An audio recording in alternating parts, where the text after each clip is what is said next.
నమస్కారం. అమృతం కార్యక్రమానికి స్వాగతం. మరి ప్రతిరోజులాగానే ఈ రోజు కూడా మన అమృతం కార్యక్రమంలో రెండు చక్కటి ఆరోగ్యకరమైన, రుచికరమైన, సాత్వికమైన వంటకాలతో మేమందరం కూడా రెడీగా ఉన్నాం. మరి మొదటిగా ఒక చక్కటి స్వీట్ తో మొదలు పెట్టేద్దాం. నేను తయారు చేయబోయే మొదటి వంట పేరు ఏంటి అంటే గాజర్ హల్వా. సాధారణంగా గాజర్, క్యారెట్ వేరు ఈ రెండు కూడా.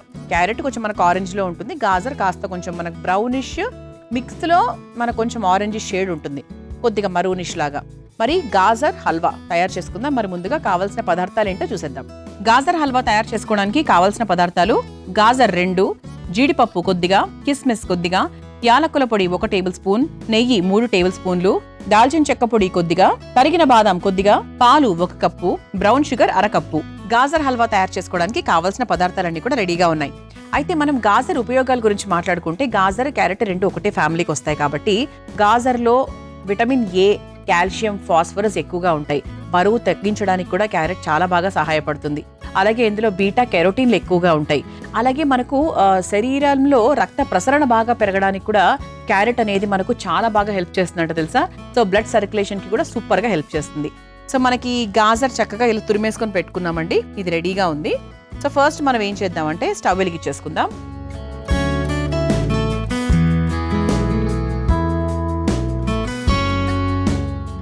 అందులో ముందుగా కాస్త నెయ్యి వేసుకొని డ్రై ఫ్రూట్స్ ని వేయించేసుకుందాం. మనము జీడిపప్పు, బాదాము, అలాగే కిస్మిస్ ఈ 3 కూడా తీసుకున్నాం.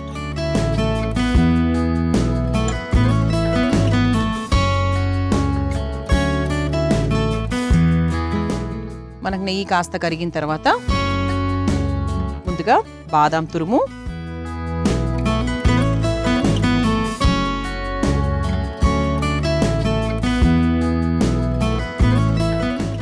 ఆ తర్వాత జీడిపప్పు,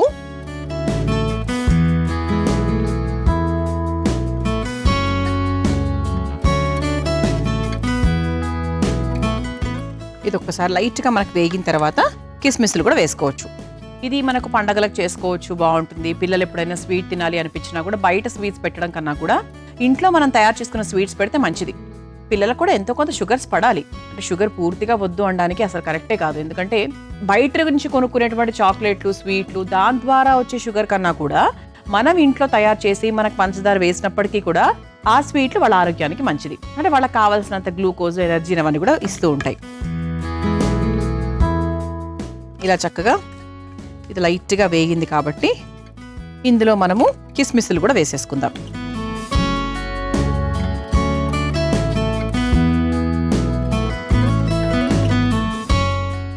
ఇది ఏంటి అంటే బేసిక్గా కుక్కర్లో కూడా చేసుకుంటారండి. ఈ గాజర్ కా హల్వా, ఏదైనా క్యారెట్ హల్వా ఏదైనా సరే కుక్కర్లో క్యారెట్ తురుమైనా, గాజర్ కా తురుమైనా కూడా 1-2 విజిల్స్ లేదంటే 3 విజిల్స్ పెట్టి ఆ తర్వాత తీసి దాన్ని కుక్ చేస్తారు. అది కాస్త ముద్దగా వస్తుంది, దాని రుచి వేరు.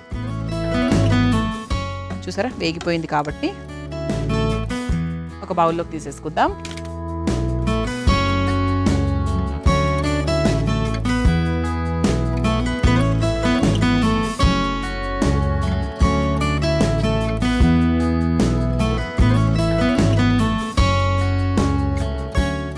ఇలా చక్కగా డ్రై ఫ్రూట్స్ వేయించేసుకున్నాం కదా, పక్కన పెట్టేసుకుందాం. ఇప్పుడు ఇదే బాండీలో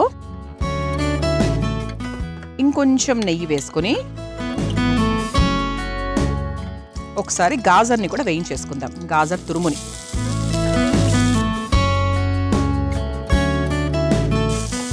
లైట్గా మనం వేయించుకుంటే కొంచెం ఆ పచ్చదనం ఏమైనా ఉంటే అది కూడా పోతుంది. కూడా మనం ఇందులో కుక్కర్ పాత్రలో ఏం చేయట్లేదు కదండి, దీన్ని మనం ఏం ఉడికించట్లేదు కాబట్టి కొంచెం బాగా వేయించుకుంటే సరిపోతుంది. నేను సాధారణంగా చేసేటప్పుడు 2 విధాలుగా కూడా చేస్తూ ఉంటాను. కుక్కర్లో అప్పుడప్పుడు మరీ టైం లేనప్పుడు కుక్కర్లో పెడుతూ ఉంటాను. సో టైం పర్వాలేదు ఉంది అనుకున్నప్పుడు మాత్రము మనం చక్కగా నేతిలో వేయించుకుంటే కొంచెం ఆ టేస్ట్ వేరు, కొంచెం క్రిస్పీగా అలా నోటికి తగులుతూ అలా ఉంటుందన్నమాట.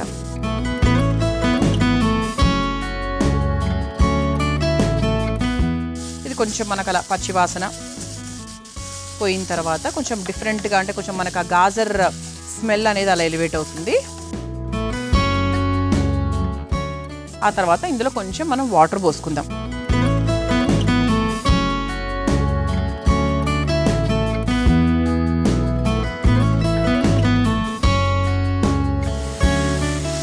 ఒక 2 నిమిషాల పాటు ఇలా వదిలేసామంటే ఏంటంటే కొంచెం మనకు ఆ గాజర్ ఉడుకుతుంది. మరీ అలా పొడి పొడిగా అలా పచ్చిగా లేకుండా కాస్త ఉడుకుతుందన్నమాట. అది ఉడికిన తర్వాత మనం పాలు వేసేసుకోవచ్చు. ఇది ఉడకడానికి ఒక 2 నిమిషాలు టైం పడుతుందండి.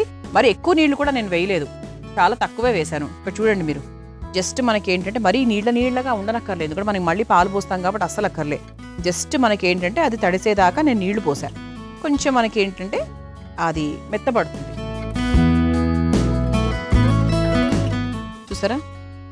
చూసారా అప్పుడే చక్కగా మనకు లైట్గా దగ్గర పడింది.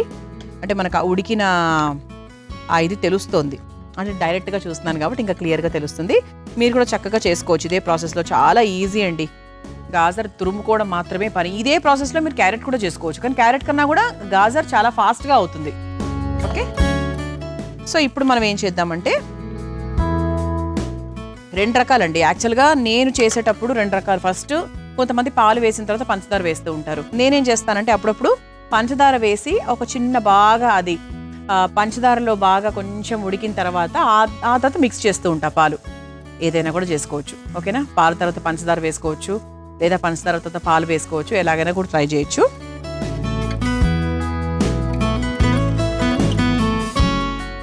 ముందుగా మరి పాలు వేసేద్దాం. ఇది కాచి చల్లార్చినటువంటి పాలు, మరి ఎక్కువ వేయనక్కర్లేదండి. ఎందుకంటే కొంచెం మనం ఇలా హల్వా ఫీల్లోనే చేస్తున్నాం కదా, మరీ నీళ్లగా పల్చగా పాయసంలాగా ఏం చేయట్లేదు, కొంచెం మనకి ఇలా ముద్దగానే చేసుకుంటున్నాం కాబట్టి దాన్ని తగ్గట్టుగా చూసుకొని పాలు పోసుకోవాలి. ఇది మనము ఇలా మీడియం ఫ్లేమ్లో పెట్టేసి ఒక 2-3 నిమిషాల పాటు వదిలేద్దాం. చూసారా మనకి స్వచ్ఛమైన కలరు, న్యాచురల్ కలర్ అనేది బయటకు యూజ్ అవుట్ అయింది. అంటే వేరే కలర్ వేసుకోవాల్సిన అవసరం లేదు. గాజర్ యొక్క స్పెషాలిటీ ఏంటి అంటే దానికంటూ ఒక రంగు ఉంటుంది కాబట్టి మనం వేరే రంగులు ఇలాంటివన్నీ వేసుకోవాల్సిన అవసరం అయితే అస్సలు లేదంటే ఫ్లేవరే వేరే. యాక్చువల్లీ ఇది కొంచెం మనకు దగ్గర పడాలి. కొంచెం దగ్గర పడితే ఏంటంటే అప్పుడు మనం పంచదార వేసుకోవచ్చు. మీ అందరి కోసం ఈ చిట్కా. డ్రాగన్ ఫ్రూట్ని తరచూ తింటూ ఉండడం వల్ల చర్మం కాంతివంతంగా అవుతుంది, చర్మం మీద మచ్చలు తగ్గుతాయి, గుండె ఆరోగ్యానికి మంచిది, కాల్షియం పెంపొందుతుంది, ఓవరాల్గా ఇమ్యూన్ సిస్టమ్కి చాలా బాగా హెల్ప్ చేస్తుంది. డ్రాగన్ ఫ్రూట్ తింటే మొదలు పెట్టేయండి. మరి చూసారా ఇలా చక్కగా మనం వేసుకున్న పాలంతా కూడా అబ్జార్బ్ అయిపోయింది. ఇది కొంచెం దగ్గర పడింది కాబట్టి ఇప్పుడు ఇందులో బ్రౌన్ షుగర్ వేసుకుందాం. దీనికి తగ్గట్టుగా బ్రౌన్ షుగర్.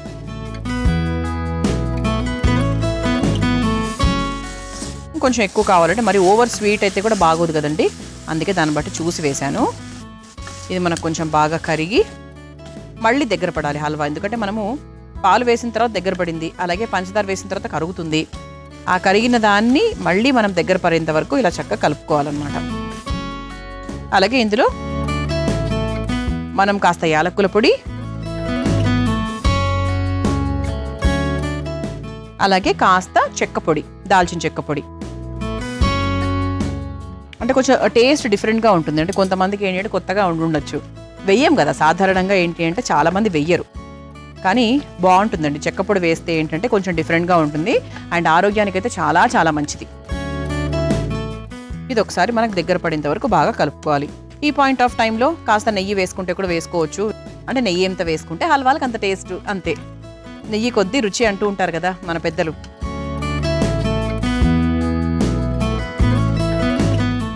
ఇది కొంచెం మనకి దగ్గర పడుతూ ఉండగా మనం ముందుగా వేయించుకొని పెట్టుకున్నటువంటి డ్రై ఫ్రూట్స్ ఏవైతే ఉన్నాయో అవి సగం ఇందులో వేసుకుందాం, సగం చివరిగా వేసుకోవచ్చు.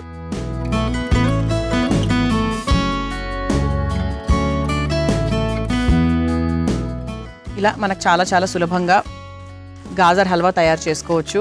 తప్పకుండా మీరు కూడా ట్రై చేయండి. మనము గాజర్ గురించి కూడా చాలా విషయాలు మాట్లాడుకున్నాం కాబట్టి ఆరోగ్యానికి కూడా చాలా చాలా మంచిది.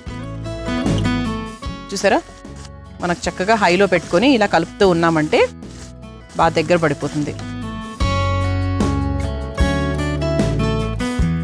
అంతే, ఇంకొక నిమిషంలో మనకు చక్కగా మన హల్వా పూర్తయిపోయినట్టే లెక్క. సో హల్వా ఎప్పుడూ కూడా ఏంటి అంటే బాగా కలుపుతూ ఉండాలన్నమాట, అదొక్కటే మెయిన్ థింగ్.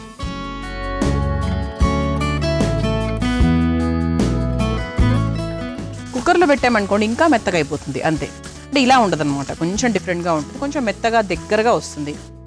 నాకు ఇదే ప్రొసీజర్ ఇష్టం. కుక్కర్ కన్నా కూడా మనం డైరెక్ట్గా చేసుకోవడం వల్ల కూడా పెద్ద టైం కూడా మనకేం ఎక్కువ పట్టదు కాబట్టి మీరు కూడా ఇలాగే ట్రై చేయండి. అయిపోయిందండి, స్టవ్ ఆఫ్ చేసేసుకోవచ్చు. దగ్గర పడిపోయింది కాబట్టి ఇదిగోండి ఇలా చక్కగా మన బౌల్ కూడా రెడీగా ఉంది కాబట్టి సర్వ్ చేసేసుకుందాం.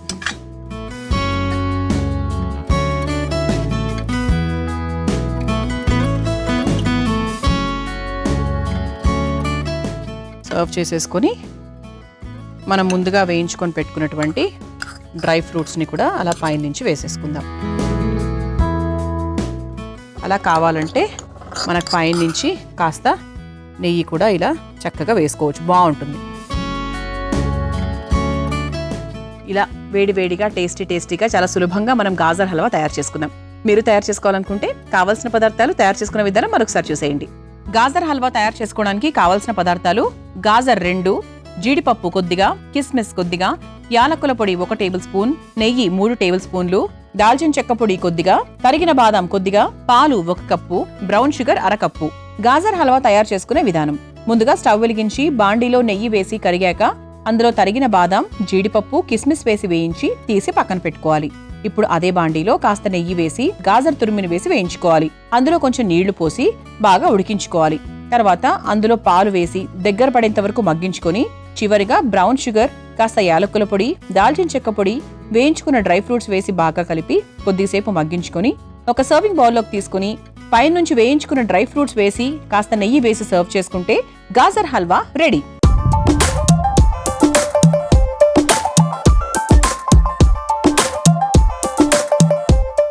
చూసారు కదా గాజర్ హల్వా ఎంత సులభంగా తయారు చేసుకోవచ్చో. రుచి చూసి ఎలా ఉందో చెప్తాను.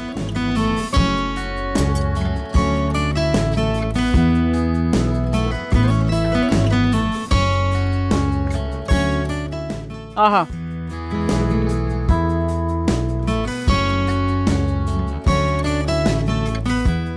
చాలా బాగుందండి. బాగుండకుండా ఉండదు 100%. ఎందుకంటే స్వీట్స్ అంటేనే చాలా టేస్టీగా ఉండేవి. అందుకే కదా అందరు అట్రాక్ట్ అవుతూ ఉంటారు. దట్టు గాజర్ హల్వా, గాజర్ రుచి చాలా బాగుంటుంది కాబట్టి ఆబ్వియస్గా మనకు టేస్ట్ చాలా బాగుంటుంది. అండ్ సినమన్ పౌడర్ అంటే మనకు ఆ చెక్కపొడి వేసినందుకు ఎంత డిఫరెంట్ టేస్ట్ వచ్చిందో తప్పకుండా వేసి ట్రై చేయండి ఈసారి. ఓకేనా? ఇక రెండో వంటలకు వెళ్ళిపోదామా? నేను తయారు చేయబోయే రెండో వంట పేరు సోయా సొరకాయ కోఫ్తా కర్రీ. ముందుగా కావాల్సిన పదార్థాలు ఏంటో చూసేద్దాం. సోయా సొరకాయ కోఫ్తా కర్రీ తయారు చేసుకోవడానికి కావాల్సిన పదార్థాలు: సోయా చంక్స్ 1 కప్పు, జీలకర్ర 1 టేబుల్ స్పూన్, పసుపు 1 టేబుల్ స్పూన్, కారం 2 టేబుల్ స్పూన్లు, చాట్ మసాలా 1/2 టేబుల్ స్పూన్, ఉప్పు తగినంత, గరం మసాలా పొడి 1 టేబుల్ స్పూన్, జీలకర్ర పొడి 1 టేబుల్ స్పూన్, శనగపిండి 1 కప్పు, కసూరి మేతి కొద్దిగా, నూనె 4 టేబుల్ స్పూన్లు, అల్లం పచ్చిమిర్చి పేస్ట్ 2 టేబుల్ స్పూన్లు, టొమాటో ప్యూరీ 1 కప్పు, కొబ్బరిపాలు 1/2 కప్పు, కొత్తిమీర కొద్దిగా, సొరకాయ తురుము 1 కప్పు, ధనియాల పొడి 1 టేబుల్ స్పూన్. సోయా సొరకాయ కోఫ్తా కర్రీ తయారు చేసుకోవడానికి కావాల్సిన పదార్థాలన్నీ కూడా మన దగ్గర రెడీగా ఉన్నాయి.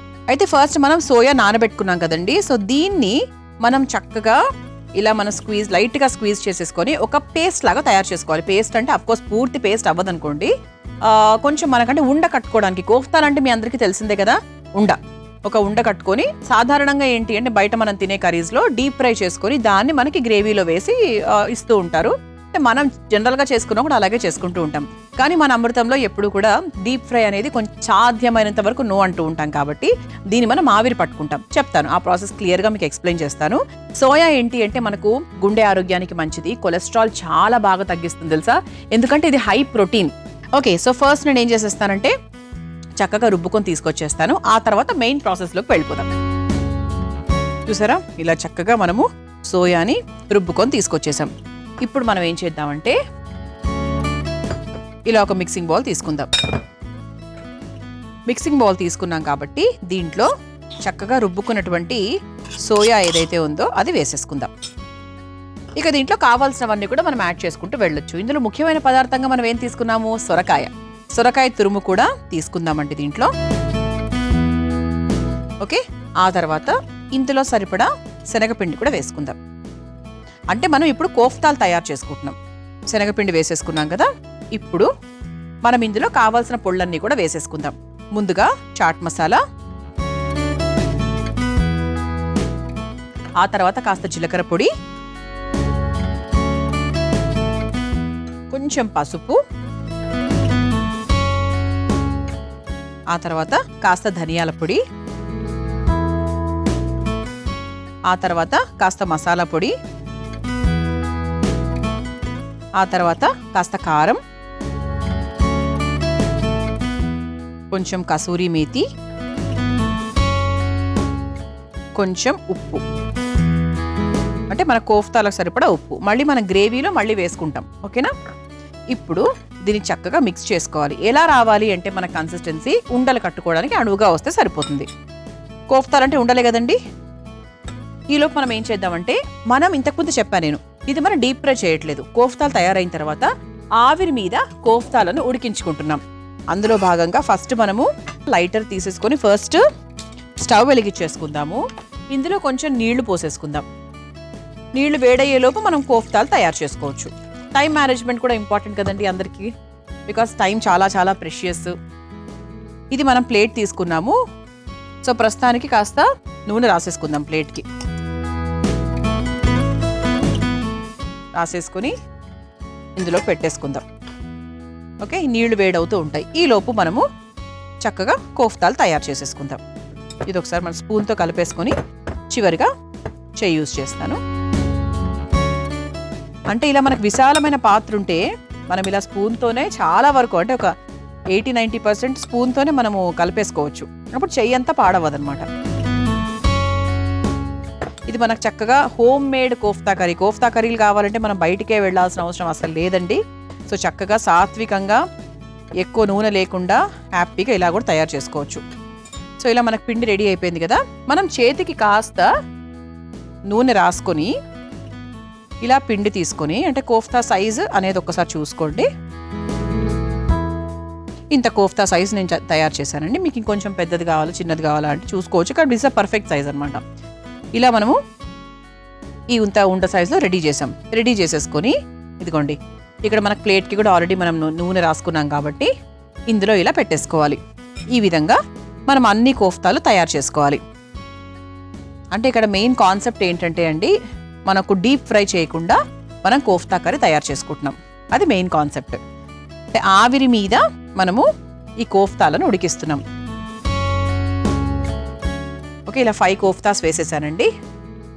ఇది మనం ఒక మీడియం ఫ్లేమ్లో పెట్టేసి మూత మూసేసుకోవచ్చు. ఇది ఒక 5 నిమిషాలు, ఎక్కువసేపు కూడా పట్టదు. ఒక 5 to 6 minutes పడుతుంది. ఇంకా ఆవిరి టైం మీ అందరికీ తెలిసిందే. ఇడ్లీలు ఇటువంటివి ఏవి వేసినా కూడా 6 to 7 minutesలో అయిపోతాయి. కాబట్టి మధ్య మధ్యలో మనం చూస్తూ ఉండొచ్చు. ఈలోపు మనం ఏం చేద్దామంటే ఇటుపక్క స్టవ్ వెలిగించేసుకుందాం.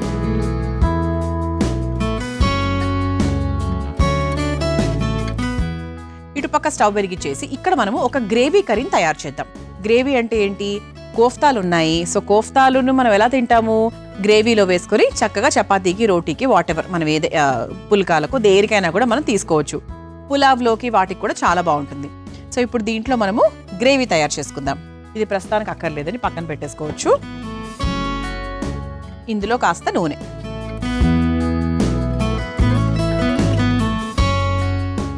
ఒక 4 స్పూన్స్ నూనె వేశానండి. ఎందుకంటే ఈ కోఫ్తాలు కూడా మనం ఫైనల్గా ఇందులో వేస్తాం కాబట్టి ఇందులో ఒక 4 స్పూన్స్ నూనె వేశాను. నూనె కాస్త వేడైంది కాబట్టి ఇక ఇందులో ఫస్ట్ ఏం వేస్తున్నాము? ముందుగా జీలకర్ర. మీరు మసాలా దినుసులు కావాలంటే మసాలా దినుసులు కూడా వేసుకోవచ్చు. ఆ తర్వాత కాస్త అల్లం పచ్చిమిర్చి పేస్ట్,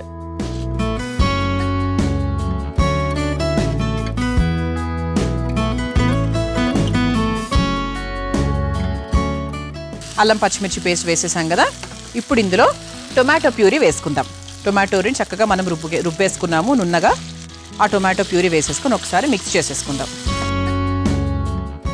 మనం కోఫ్తాలో ఏ మసాలాలు అయితే వేసామో, జీలకర్ర పొడి, ధనియాల పొడి, వాటెవర్ అవన్నీ కూడా మనము ఇందులో వేసుకోవాలన్నమాట. సో కాస్త పసుపుతో మొదలు పెట్టేద్దామండి. కొంచెం పసుపు, ఇది ఒక్కసారి కలిపేసుకుందాం. ఆ తర్వాత కాస్త కారం, ఆ తర్వాత కాస్త ధనియాల పొడి. అంటే పొళ్ళన్నీ కూడా మనం ఎప్పుడు గ్రేవీలోనే వేసేసుకుంటాం, ఆ విషయం మీ అందరికీ తెలిసిందే. ఆ తర్వాత కొంచెం చాట్ మసాలా కూడా మనం కోఫ్తాల్లో వేసాక ఇందులో కూడా ఒక్క పిసర వేసుకుందాం కొంచెం. ఆ తర్వాత కాస్త జీలకర్ర పొడి, ఇది ఒకసారి బాగా కలిపేసుకుందాం. చూసారా చక్కగా మనకి గ్రేవీలో ఇవన్నీ వేసుకుంటే గ్రేవీకి ఒక అందం వస్తుంది. మీరు కూడా టొమాటో ప్యూరీ వేసుకున్నాక కొంతమంది ఏంటంటే ఈ పాయింట్ ఆఫ్ టైంలో ఈ కోఫ్తాలు ఇందులో వేసేసి లాస్ట్కి వేస్తూ ఉంటారు. వద్దు, అప్పుడు కోఫ్తాలు అటు ఇటు అయిపోతాయి, మనకి ఇంత పర్ఫెక్ట్ రంగు అయితే రాదు. అందుకే చూసుకొని వేసుకోండి. ఇప్పుడు ఇందులో కొంచెం మనం వాటర్ యాడ్ చేద్దామండి. కొంచెం మనము ఒక 5 తీసుకున్నాం కదా, దానికి తగ్గట్టుగా గ్రేవీకి ఇలా ఇది కొంచెం దగ్గర పడుతుందిలేండి, ఇంత నీళ్ళగా అస్సలు ఉండదు. దీంట్లో కాస్త ఉప్పు యాడ్ చేసేసుకుందాం. సరిపోతుంది. మన కోఫ్తాలు ఆల్రెడీ మనం కాస్త సాల్ట్ వేసుకున్నాం కాబట్టి దీంట్లో వేసుకునే సాల్ట్ మనకు సరిపోతుంది. ఇది ఒక్కసారి బాగా మరగాలి. అంటే కొంచెం మనకు నూనె కొంచెం ఊజ్ అవుట్ అవ్వాలి, ఇది కొంచెం కన్సిస్టెన్సీ రావాలి. ఇటువైపు మనం చూసుకుంటే 50% అయిందండి కోఫ్తాలు. ఇంకొక 2-3 మినిట్స్ అంటే ఇది అయ్యేలోపు అది కూడా అయిపోతుంది అనమాట. మీ అందరి కోసం ఈ చిట్కా.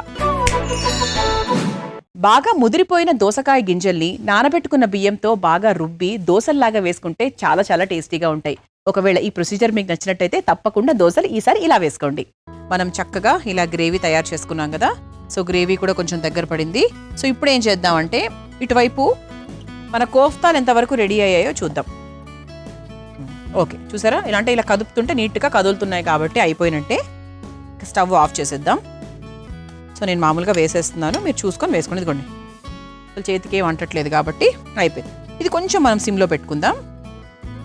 ఇలా రెడీ అయిన కోఫ్తాలను ఈ గ్రేవీలోకి తీసేసుకుందాం. ఇది మరీ ఎక్కువ కదిపేయకూడదండి.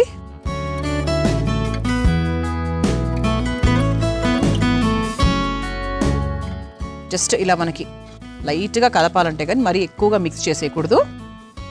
దీంట్లో మనం ఏం చేయాలంటే నెక్స్ట్ కొబ్బరి పాలు వేసుకుంటున్నాం. కొంచెం కమ్మగా టేస్టీగా ఒక మంచి టేస్ట్ రావడానికి పైన నుంచి అలా కొబ్బరి పాలు వేసుకుంటున్నాం. అప్పుడు మనకి ఏంటంటే ఆ ఓవర్ కారాలు అట్లా ఏమున్నా కూడా కొంచెం అలా సెటిల్ అవుతాయి అన్నమాట. చివరిగా కాస్త కొత్తిమీర వేసేసుకొని ఒక్కసారి మిక్స్ చేసుకుంటే సరిపోతుందండి. మనం దీన్ని మనం ఒక బౌల్లోకి వేసుకుంటాం కాబట్టి ఆ చిరు పీల్చుకునే తత్వం ఏదైతే ఉందో అది మనకు ఆ బౌల్లోకి వెళ్ళిన తర్వాత పీల్చుకుంటుంది. స్టవ్ కూడా ఆఫ్ చేసేసుకోవచ్చండి. ఒక సర్వింగ్ బౌల్లోకి తీసేసుకుందాం. ముందు మనం జాగ్రత్తగా కోఫ్తాలు వేసుకుందాము, ఆ తర్వాత గ్రేవీ వేసుకోవచ్చు. ఇది పులావ్లోకి, రోటీలోకి, జొన్న రొట్టెలు, గోధుమ రవ ఇలా దేంతో తిన్నా కూడా బాగుంటుంది. అండ్ ముఖ్యంగా కొంచెం నార్త్ ఇండియన్ రెసిపీస్తో ఇంకా బాగుంటుంది. ఇప్పుడు మనం ఇలా గ్రేవీ వేసుకుందాం పైనుంచి.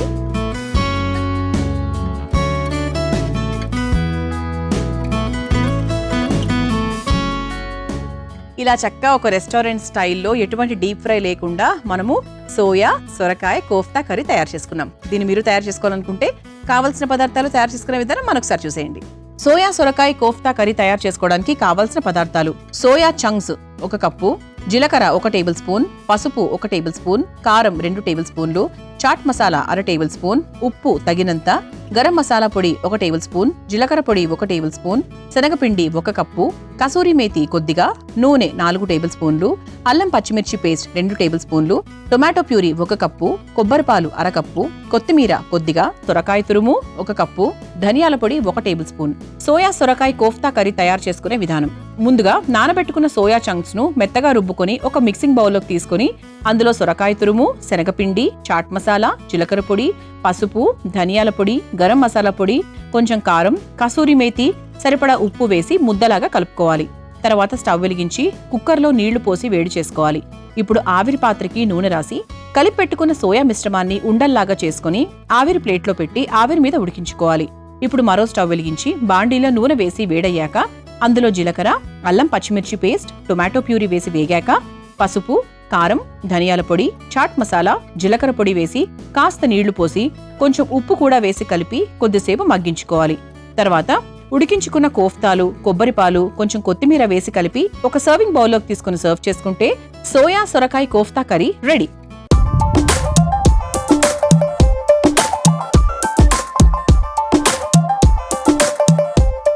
చూసారు కదా సోయా సొరకాయ కోఫ్తా కర్రీ ఎంత సులభంగా తయారు చేసుకోవచ్చో. రుచి చూసి ఎలా ఉందో చెప్తాను.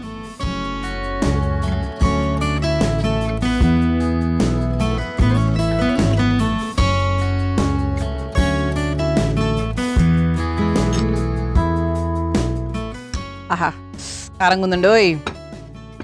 అంటే నేను అల్లం పచ్చిమిర్చి పేస్ట్ వేసాను, కారం వేసాను, ఇటు వేసాను, అటు వేసాను. అంటే నేను ట్రై చేసింది గ్రేవీ మాత్రమే. అఫ్ కోర్స్ సోయా కూడా చాలా బాగుంటుంది. అంటే మనకి ఆ కోఫ్తా కూడా చాలా టేస్టీగా ఉంటుంది, నాకు తెలిసిందే. చాలా బాగుందండి, స్పైసీగా ఉంది, చాలా చాలా టేస్టీగా ఉంది. తప్పకుండా మీరు ప్రయత్నించండి. చూసారు కదా ఇవాల్టి అమృతంలో నేను పరిచయం చేసిన ఈ 2 వంటకాలు. రేపటి అమృతంలో మరో 2 వంటకాలతో మళ్ళీ కలుసుకుందాం. అంతవరకు సెలవు, నమస్కారం. ఈ కార్యక్రమాన్ని తిరిగి చూడాలనుకుంటే www.youtube.com/ETV Life Spiritual లో చూడవచ్చు.